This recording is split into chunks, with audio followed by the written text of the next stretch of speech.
Before we continue, I've been personally funding the Finding Genius podcast for 4.5 years now, which has led to 2,700 plus interviews of clinicians, researchers, scientists, CEOs, and other amazing people who are working to advance science and improve our lives and our world. Even though this podcast gets 100,000 plus downloads a month, we need your help to reach hundreds of thousands more worldwide. Please visit findinggeniuspodcast.com and click on Support Us. We have 3 levels of membership from $10 to $49 a month, including perks such as the ability to see ahead in our interview calendar and ask questions of upcoming guests, transcripts of podcasts you're interested in, the ability to request specific topics or guests, and more. Visit findinggeniuspodcast.com and click Support Us today. Now, back to the show.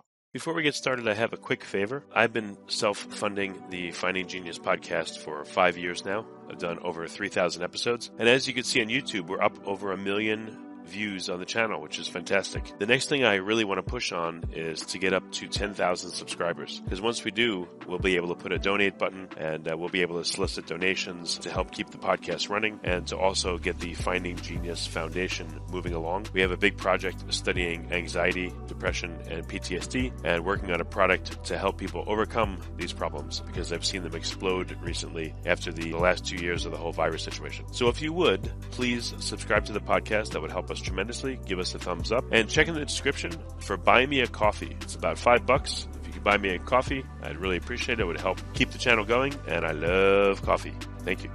Forget frequently asked questions, common sense, common knowledge, or Google. How about advice from a real genius? 95% of people in any profession are good enough to be qualified and licensed. 5% go above and beyond. They become very good at what they do, but only 0.1% are real geniuses. Richard Jacobs has made it his life's mission to find them for you. He hunts down and interviews geniuses in every field: sleep science, cancer, stem cells, ketogenic diets, and more. Here come the geniuses. This is the Finding Genius Podcast with Richard Jacobs.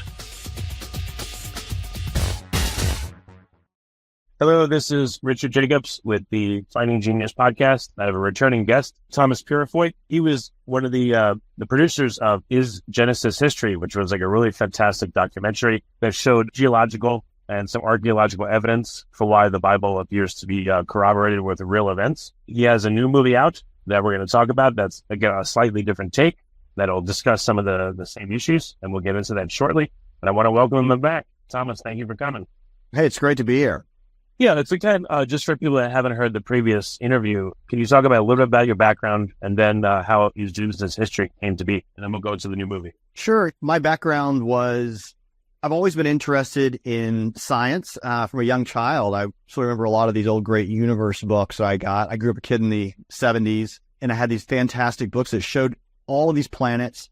I remember thinking, this is just amazing how this was all created. I grew up a Christian in a Christian home. And I remember when I was in high school, I took a biology class and until I was 10th grade, probably that's what we were doing in the 80s back then. And the class was obviously taught from an evolutionary standpoint. I was kind of fascinated. I was like, okay, but this is something totally different than I'd been taught. And I was actually beginning to be kind of convinced by this, and had at my church, which held to a view that was, more of a biblical view, traditional view that the earth was quite young and that evolution wasn't real. I had a guy kind of challenge me, and he said, hey, so if, evolution is true, you should be able to demonstrate that pretty clearly. Or if, creation is true, you really need to research it. I was like, well, sure. So I checked out a bunch of books, checked out, books by Richard Leakey and other evolutionists. I checked out books by Henry Morris and other creationists, and I kind of put them side by side. And at the end of this came to the point where I was like, wow, that's actually, I really do think that this view of a young earth creation, that evolution didn't do everything to create,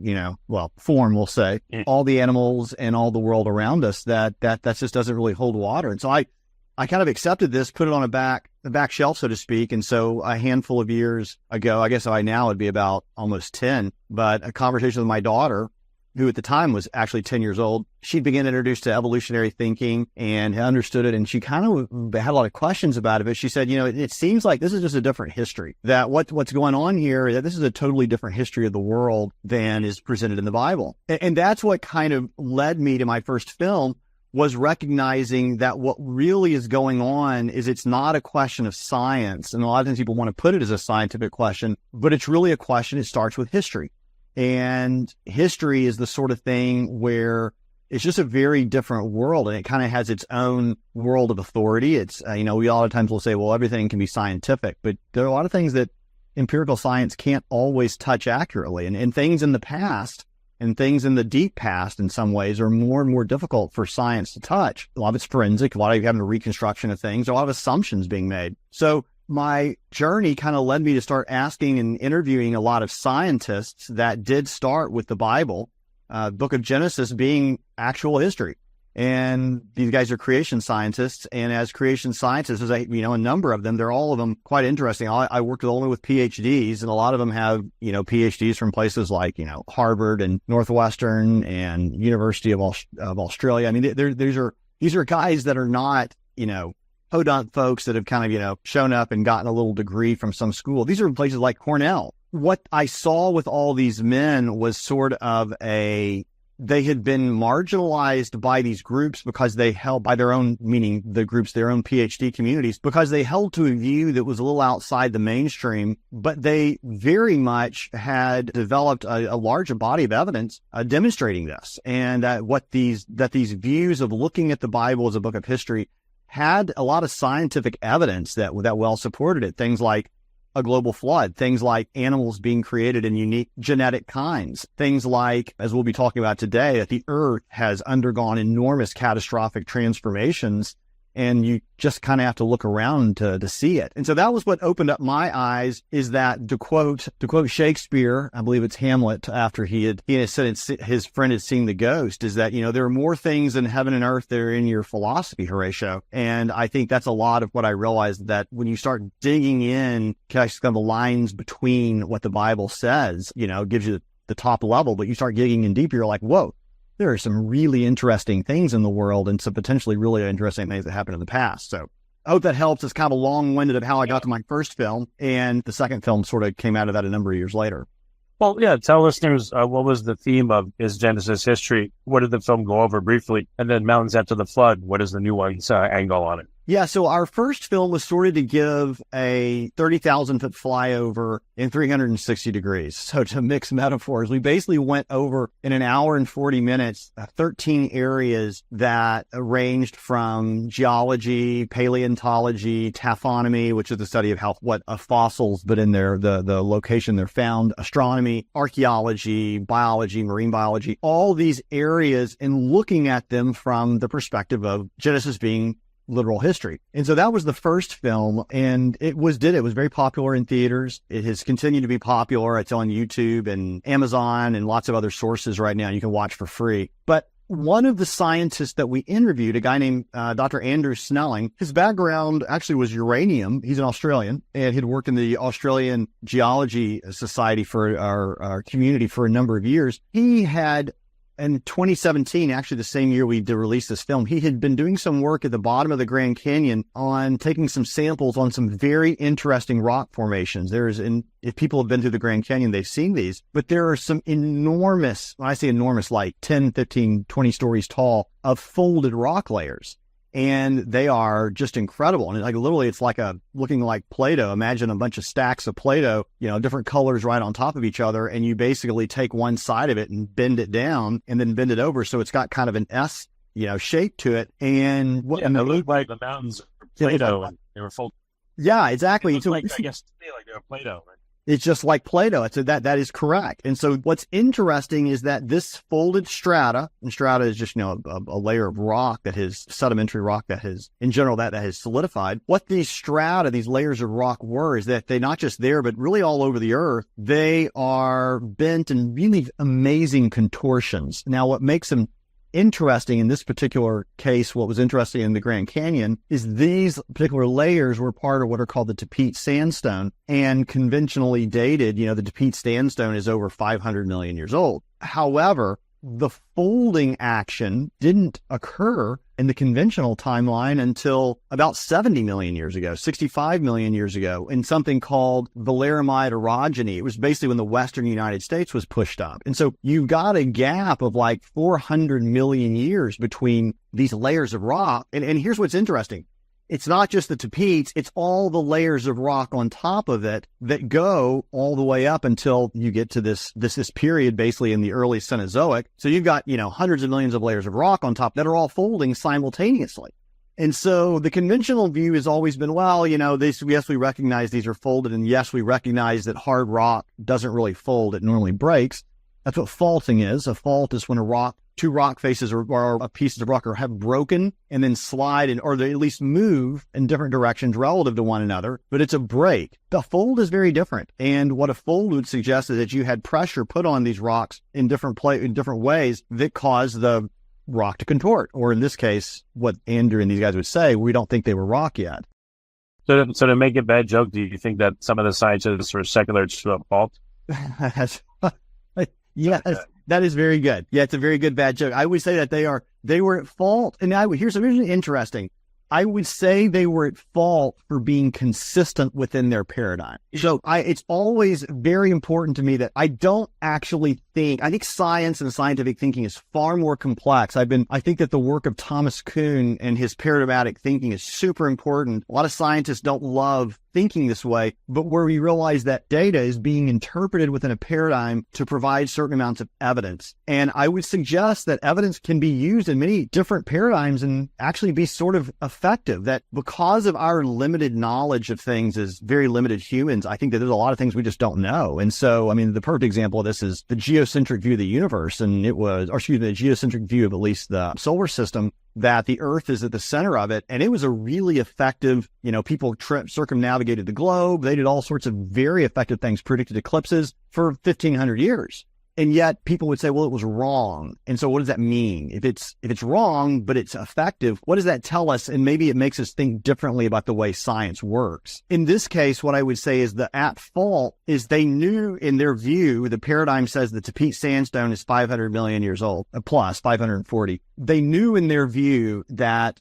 the folding took place 70 million years ago. So in their view, there had to be some mechanism that would enable these hard rocks to bend. And normally they would say, it's that kind of a metamorphism that would be as a result of heat and pressure. The kicker, though, is that anytime you're putting some form of heat and pressure on a rock, it's going to transform the minerals of the rock inside. It'll have some effect. It'll have, indicators, because if you think about it, if something's hard and it breaks, you've got to just change the molecular composition to some extent, or at least the crystal composition to have this bend occur. So Andrew decided, well, heck, why don't we go in and test these rocks? We can take rock samples. Let's go see if this Tapete Sandstone has undergone any metamorphic changes. Now, what was interesting is no one had ever done this before. As he searched the literature, that's what a lot of times scientists will do, is say, okay, well, someone surely has gone in and done these tests and tested, and he couldn't find it. And that, again, I think a lot of it's just because the assumption was, well, we know it had to have been metamorphic because we know that these guys are old, or we know that he would say that there were lots of small breaks and that we could see lots of fractures in the rocks. So Andrew went in, took a cameraman, and they started sampling about 4 major folds throughout the Grand Canyon section. And basically, there's not just the Tapete Sandstone. There's 2 layers above it, a shale layer, the Bright Angel Shale, and the Muav Limestone, which are just layers on top of the Tapete. So they sampled all, and they all have folds in them. And in doing so, they collected all these samples and brought them back, and then went through what's called thin section analysis. And one quick section. So yeah, these layers above had the same. Were they folded into the same fold, or they were folded independently? So they are folded in the instances in which they were looking. They are not part of the same fold, primarily because some of these layers have been eroded away above it. So when the Grand Canyon, you have to kind of follow. And I actually spoke to someone recently who said, your second film's a lot more complex than the first one. And in a way, it really is. What you have to imagine is a sequence of events of these layers being laid down, the layers being pushed up. And this would be held for even if you have a Genesis view or you have a conventional view. The layers get pushed up. The Grand Canyon is eroded and then exposes these layers and therefore exposes the fold. The process of eroding the Grand Canyon eroded away some of the layers on top of some of these folds.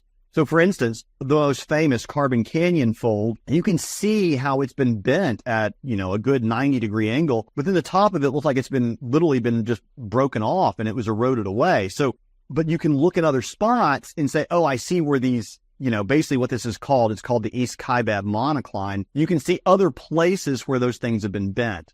So what a monocline is just that S shape. And what we discuss in our film is that this monocline was the event that took place to bend the strata. It was the pushing up of part of the Colorado Plateau. So I've gone on and on about this, and this is often the problem we get into in talking about this topic. We had it with the edit is that there are so many details you kind of need to understand the next set of details and why this is a big deal. That was the challenge of making the film, is really of trying to say, how do we clearly and carefully explain things where you've got to be able to explain A, B, C, and D before you could ever talk about E, and everything after it. But just a couple questions about the folds. So were the folds, according to the scientific view or the secular view, I meant secular, did they happen at the same time, or did folding happen and then millions of years passed and then folding again? Yeah, I'll take a step back here. What would be said is that, so let's just define our two views. So we often refer to as the conventional view. What they're saying is that when the Western United States was pushed up, and we see this because the mountains go all the way to the middle of the continent by this mountain building event. We're not going to discuss, what caused it, but when they were pushed up, the different strata moved up in different ways. And there was an area, like some were higher, some were lower. There's an area in the West called the Colorado Plateau, and this whole area was lifted up. Well, then areas within that area were lifted up. So what ended up happening, if you've got an area that's lifted up higher than other, you're going to have a fold that's going to appear. What your folks that hold to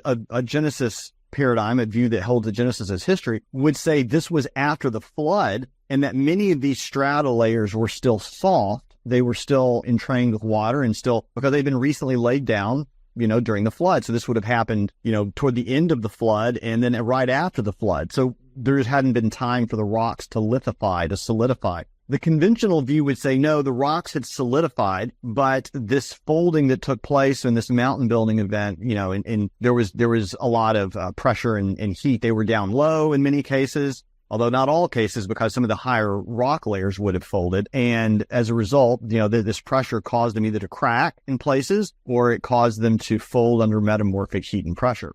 So those are kind of your two options for what caused these folds, if that makes sense. Okay. But based on the folds, so what did Andrew Snelling find when he looked into the folds and sampled the different layers? Yeah. So what happens is that, this is where we kind of intersected the story, and Andrew had begun to actually take the samples and prepare them, and he sent them to a guy named Ray Strom. He's a Canadian petrologist, and basically what he is he's a chemist and a geological. He has a name of CHT. Some technical name. What he does is he's worked for like 40 years in the oil and gas industry in Alberta. And so he happens to be a creationist, but his main job is to work for Amoco. And what he would do is, geologists, in wanting to understand what's in rocks, they like to cut them into what are called thin sections. Basically, if you cut a rock down to like 30 microns in width, you can put it under a microscope and see it. And so you can literally see through the rock. It's a fascinating process. We document it in the film. He sent these up to Ray, all these different samples. Ray creates thin sections and sends them back. And then what in Andrew's analysis of them is that these rocks do not appear to have undergone any sort of physical movement. They don't seem to have undergone any sort of metamorphic change. They pretty much look like a normal sandstone, a normal shale, a normal limestone. And then to kind of have a check, if you will, is he actually took samples of the Tapete sandstone from areas that were not folded. So if you think about it, the area that is folded under the conventional view should evidence some metamorphic changes, or at least some, pressure changes. Something should be different than areas of the sandstone that are totally flat and unbent. And so again, in looking at these together, and we talk about this in the film, he kind of holds them up back to back, and he's like, I can't really tell a difference between these two. One does not seem to have any internal evidence that it has undergone any heat and pressure or any kind of, breaking change, within the rocks. We don't see the crystals having broken and then reformed. And they even go down to scanning electron microscopy and look at this at the very deepest level with a 3-dimensional. And, Ray Strom, we interview him. He's like, I don't see any difference here. I'm not seeing any sort of evidence that these things folded after they had cemented, had lithified. And I mean, Del Tackett's in our film, obviously, as well. He was in the first, I may not mention that he's our host of these. Del says at one point, he's like, so this is really a big deal. This is actually a fairly big observation that if these rocks folded when they were still soft, then it means they can't be 540 million years old. They can't be that old. And that is the problem, because if the rocks aren't old, then all the things that get associated with the rocks, which for this instance, if it's the Defeat sandstone, that's in what's called the Cambrian. The Cambrian is at the lowest part of the geologic record, called the geologic column, actually, of the lowest fossil-bearing rocks, generally speaking, are in the Cambrian, and that's where you see the first fossils. So the question is that, creationists, we talk about this in our first film, the first fossils came about really as the result of the flood, first hitting the continents, and that these are probably shallow sea creatures that were ripped up and all over the world, in place at the bottom of this flood, and then all the other layers are flood layers that with fossils stacked on top. But again, it's a contradiction. The layers could not have taken millions of years to have been laid down in succession, yet at the same time, they all had to be soft in order to fold. It creates some real challenges. Because it's not just there. You go all over the world. We actually show this, and actually Ray Strong talks about it. Up in Alberta and Canada, it's these huge rocky mountains folded.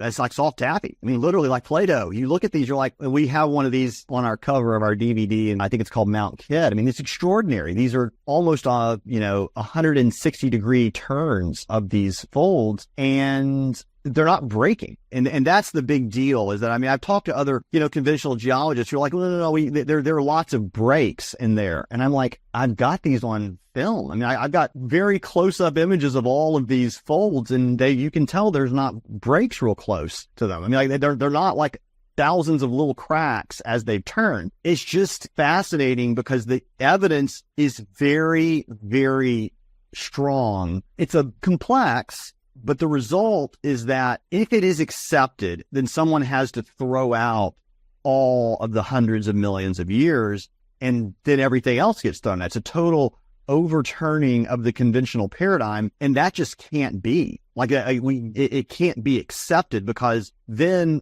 the entire evolutionary view of the world has to get thrown out. That is the reigning paradigm for how things came to be and why they are the way they are.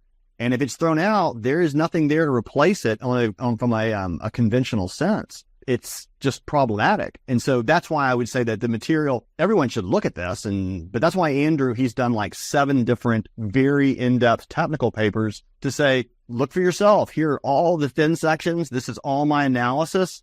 And so he's trying to go to, the normal journal approach with scientists. But as a creation scientist, he's sort of condemned from the start. He's not allowed to speak because his findings are not acceptable. And not to get too controversial, but we can get controversial. It was really interesting during the latest COVID thing. There was actually a documentary made by a Spanish documentary filmmaker. I think it was called The Big Reset, but he interviewed, his whole thing was this. He said, I knew a bunch of Nobel-winning scientists. They were Spanish and French and German, who thought that perhaps what was being presented by COVID and the type of virus it was and what it was, how dangerous it was not accurate. And he said, I watched all of these guys get their reputations destroyed. They were killed. They were idiots. They were told they had no idea what they were doing. And he was like, these are Nobel Prize winners. I know that how can you have these guys that are so brilliant and have been accepted all of a sudden to be turned on them? And I was like, oh, I've seen this before. That's what happens, is that a group with a paradigm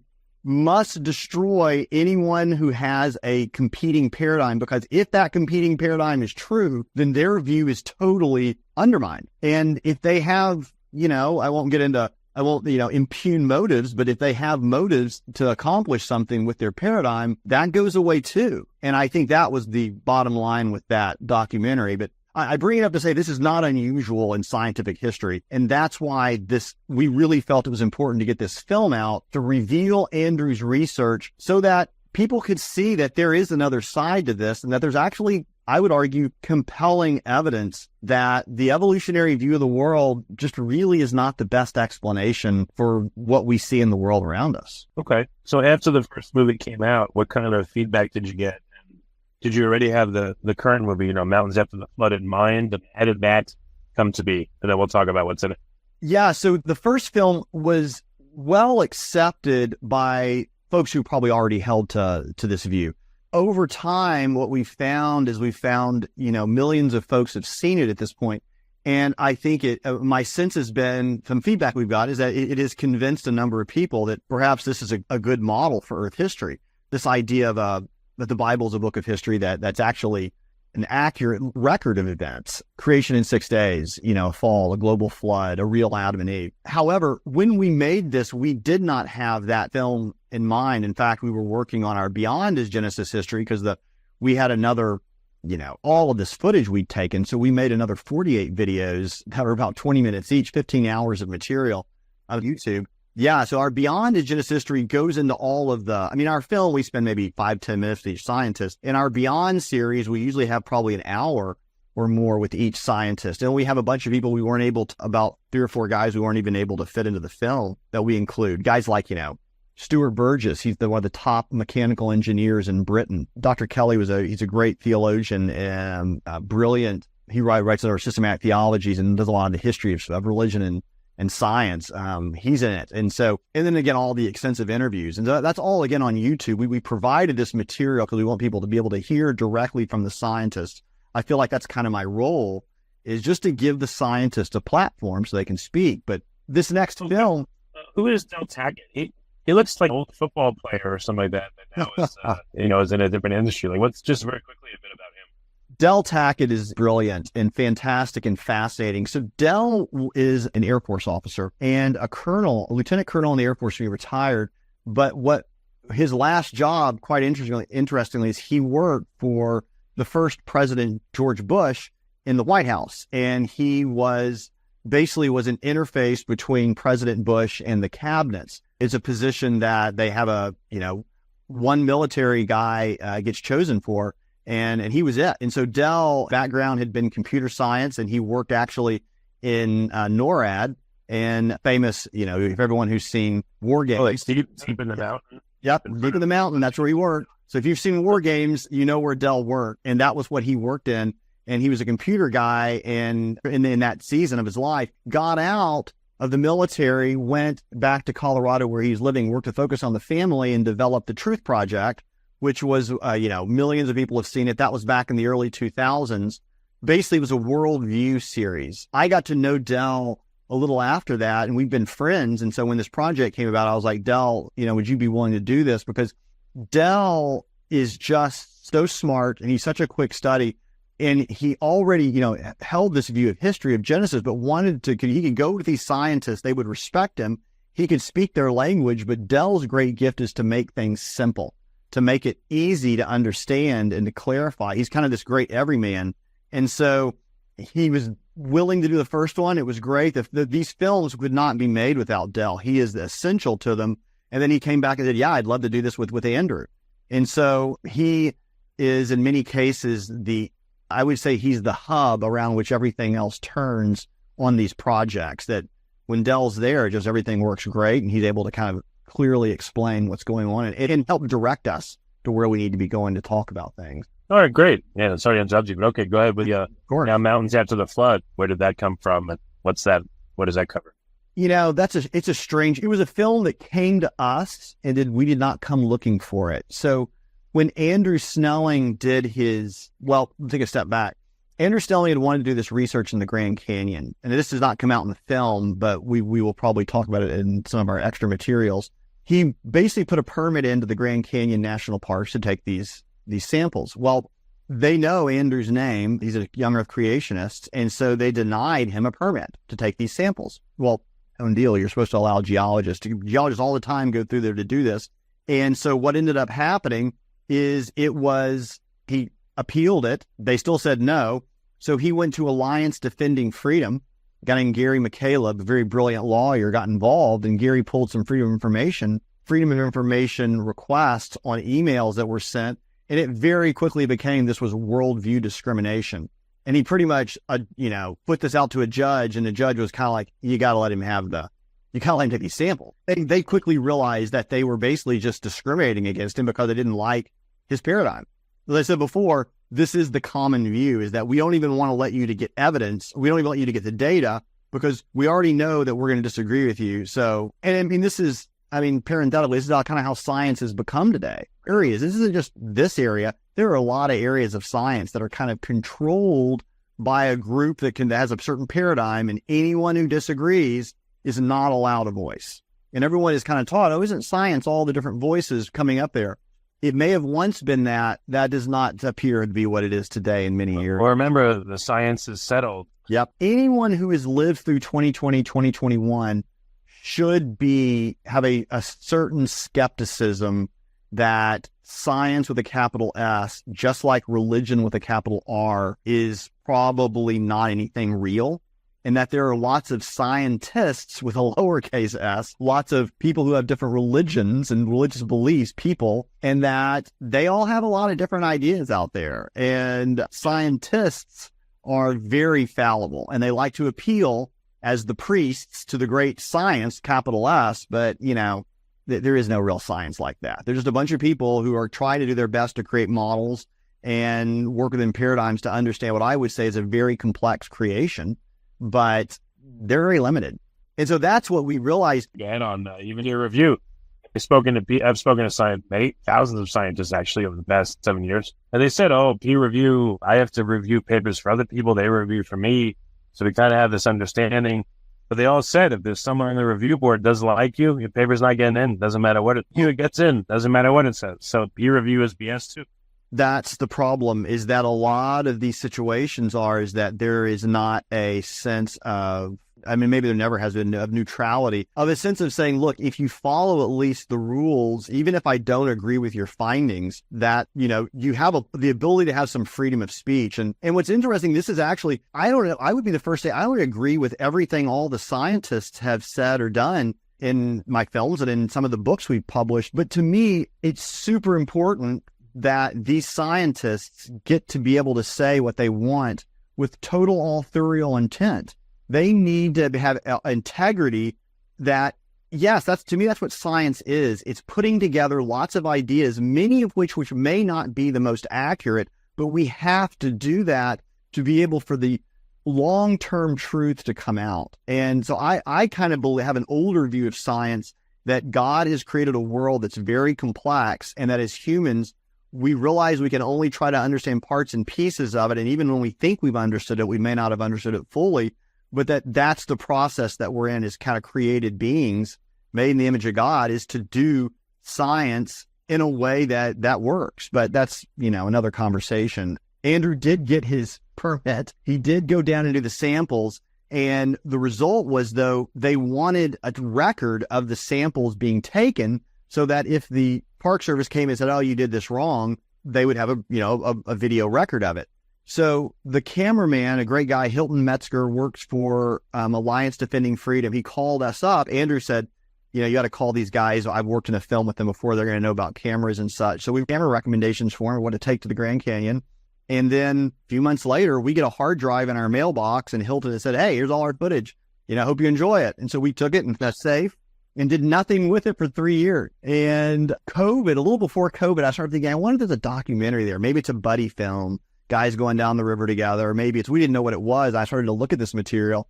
Well, then COVID happened, and I was like, well, we're not doing any traveling, so maybe we can make this into a documentary. So over the next 3 years, we kind of pieced these pieces together of the documentary. And that's kind of how this ended up. It was a very unusual project of picking up a piece here, doing another one here. How does this fit together? And I'll be honest, in many cases, I don't think I understood everything that was being argued and said until, in some cases, the edit suite, which is a little embarrassing to say as a filmmaker. That was not the case on the first film, but a lot of this material was complex, and the scientist would say something and they would just assume I would understand it.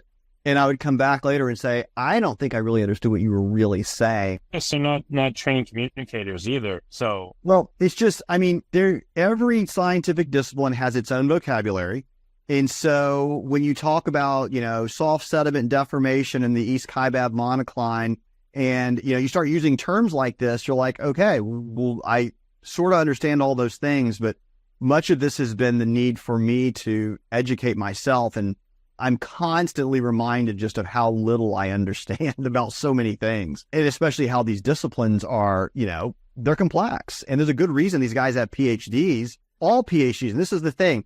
I think it's really important. A lot of people will say, oh, I've actually got this and I like him. He's a PhD. He's an atheist. I think he's out of one of the Ivy League schools. He's a geology professor emeritus. He gets a real bee in his bonnet because of our films. But he regularly is saying, oh, these guys are liars. These guys aren't telling the truth. And sometimes you'll hear creationists say, oh, these evolutionists, if they hold evolution, they're a liar. And I'm like, I don't think these guys are liars. I don't think anyone's a liar. I think that they are taking the data and applying it within their paradigm as effectively as they can. And that in some cases, maybe they are saying, well, I'm not going to look at quite at this piece of data, or I'm going to interpret it this way. But the data is very complex. And you've got to have that interpretive framework to put the data into. This is what Kuhn tells everybody. Like, this was Kuhn's big observation is if you don't have that framework to put the data in, well, you're lost. The data alone without a framework is, everyone wants to say, oh, I'm figuring this out from the data. You're like, no. You're assuming all sorts of things before you ever look at that piece of data. And even so, if stuff comes up in the data that you can't make sense of, why not at least be open-minded and sit with it and say, well, how could this have happened?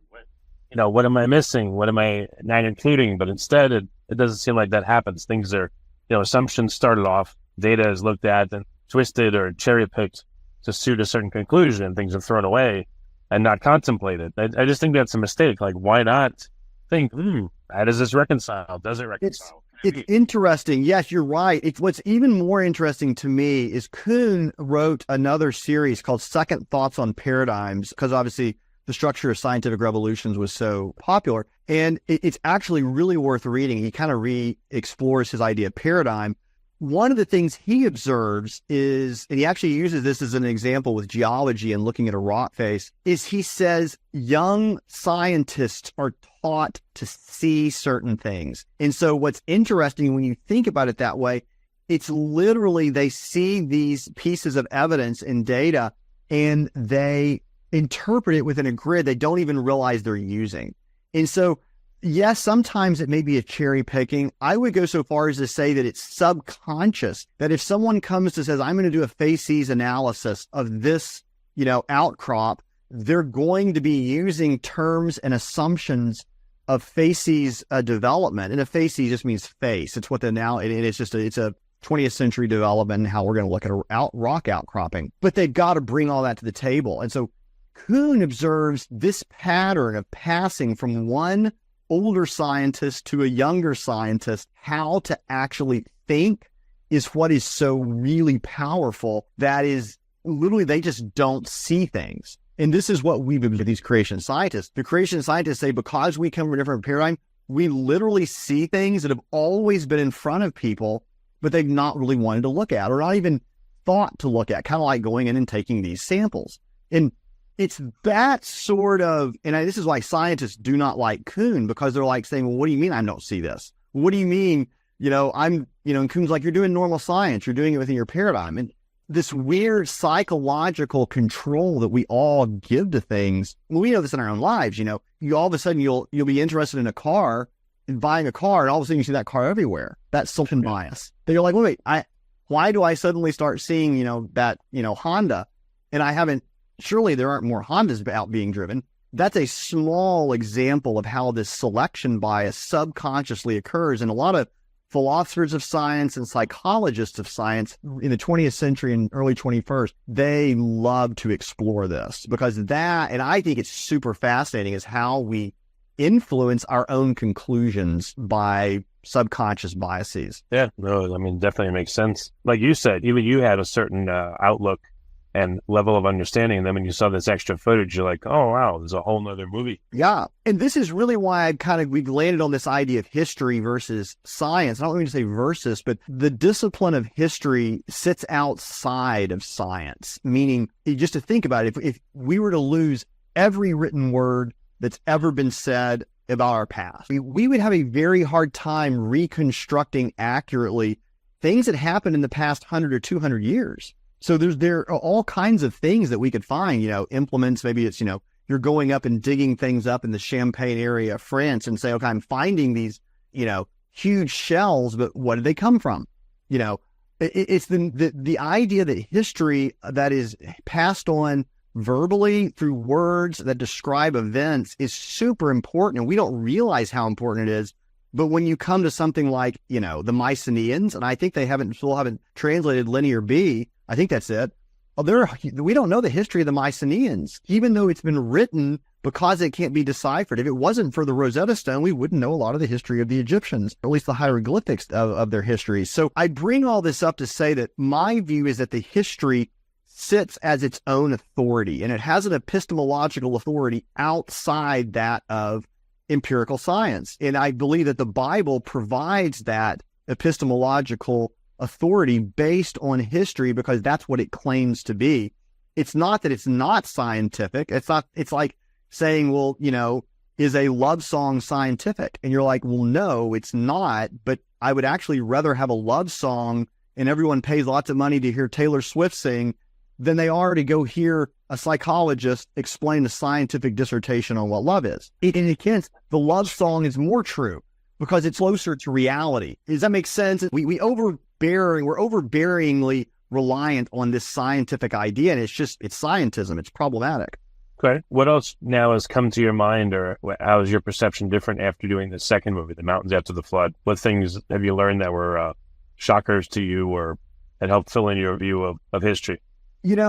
Two things. The first is I realize that I'm not as good as a documentary filmmaker as I wish I were. So that's always the thing, is you always learn your own limitations in projects like that. Is that just the ability to put stuff together? But what I would say that's been most fascinating to me is this idea of a very catastrophic world after the flood. Is that we often, the Bible does not really tell us, it gives a very bare historical outline of things. But when you start looking at the landforms, which we talk about in the film, the geomorphology, the shape of the earth, things that we just generally kind of assume. But then when you go like on Google Earth and look at like the Mississippi River Valley, you're like, whoa, that is really big. Or you start looking at the mountains in the West, and you see how they've risen, and you kind of run the chains. Google Earth is fascinating for studying geomorphology because you realize that there has been a very rapidly moving Earth at certain times in the past to create all of these landforms that are just, we love mountains, but what caused them and when and how? And so I have found myself in awe really of what God, I would say, did to reshape the earth through this catastrophic flood. And then the processes that went on in many cases, probably for hundreds of years afterward, to continue to reshape that earth to make it the earth that we live in today. So I know you just got finished with this movie, but what's next? I guess everybody would ask that. No, it's funny. I originally had wanted to do a trilogy of films. In a sense, this film was kind of a parenthesis. It was our COVID film, let's call it, because we couldn't do anything else. My next project that I really want to do, it's a trilogy to me, are these three questions that I feel the Enlightenment bequeathed on the West and that have brought us to kind of the state we're in today. The first is Genesis history? So it began to issue questions of origins. And, Darwin, his theory and the theory of an old and enduring earth is what kind of held the day. And I just don't think that's accurate. But the second question I would say is the Bible true? So, and this is my next documentary series, and it's probably much bigger than what our Is Genesis History series would be. But it would explore starting at Sinai, which is where you have the first inscripturation with Moses and the Ten Commandments, going all the way up to the present with iPhones. And you read the Ten Commandments on your iPhone and you're like, well, how do you know this is really what was said? And how do you know that this is actually really accurate, what these words mean? It's the story of the Bible, and it's being written, and it's being transmission, and it's being translated into the present. And it's a very big story. It would actually be it'd be like, a series of 10 episodes each, so around 30 episodes that would go through the entire Bible and explore how there's basically a connection between these original events and then the books that we're reading today, that there's actually an unbroken chain of custody, if you will, that holds all this together, and that you could say, yeah, the Bible really is true. So those are the two questions. Third question, of course, is Jesus God? And that's a documentary series for far in the future for us. Yeah, no, that's really great that you're doing this and exploring all these questions. So how do people, you mentioned it a bunch of times, so if they go on YouTube, they just type in what is Genesis History full film to find it? Yes. So if you want to watch our first film, it is free, ad supported on Amazon, and type in Is Genesis History. It's on Tubi. It's on YouTube. If you want to watch without ads, it's on all those places, and also on Apple, and also on our website, isgenesishistory.com. Our new film can be rented or purchased on Amazon, on YouTube, on iTunes, and also then on our website, Is Genesis History, is where we provide all those resources. Okay, and the new one's called Mountains After the Flood? What is called Mountains After the Flood, correct. Is Genesis History, Mountains After the Flood. Okay. Well, very good. Thomas, where can people go to keep tabs on your work, like when how the new film's going, when it's coming, et cetera? How can they follow you? It's a great question. Probably signing up to our Is Genesis History account is probably the best. IsGenesisHistory.com has a way to sign up for things. And so because our next project will sort of link into this, we will undoubtedly be talking about it. I would say that's the easiest way to keep track of what we're up to. Okay, well, very good. Well, Thomas, thanks so much for coming back on the podcast. I look forward to having you again as you continue learning and exploring, because you really get into the details of things, the nitty gritty, and I don't think a lot of people do. And I think it's just great to look at all this evidence and just learn more about what the real history of the world is. Well, I really appreciate it. It's always a privilege and pleasure to be on your podcast, and it's great talking to you. And thanks so much for having me on. If you like this podcast, please click the link in the description to subscribe and review us on iTunes. You've been listening to the Finding Genius podcast with Richard Jacobs. If you like what you hear, be sure to review and subscribe to the Finding Genius podcast on iTunes or wherever you listen to podcasts. And want to be smarter than everybody else? Become a premium member at findinggeniuspodcast.com. This podcast is for information only. No advice of any kind is being given. Any action you take or don't take as a result of listening is your sole responsibility. Consult professionals when advice is needed.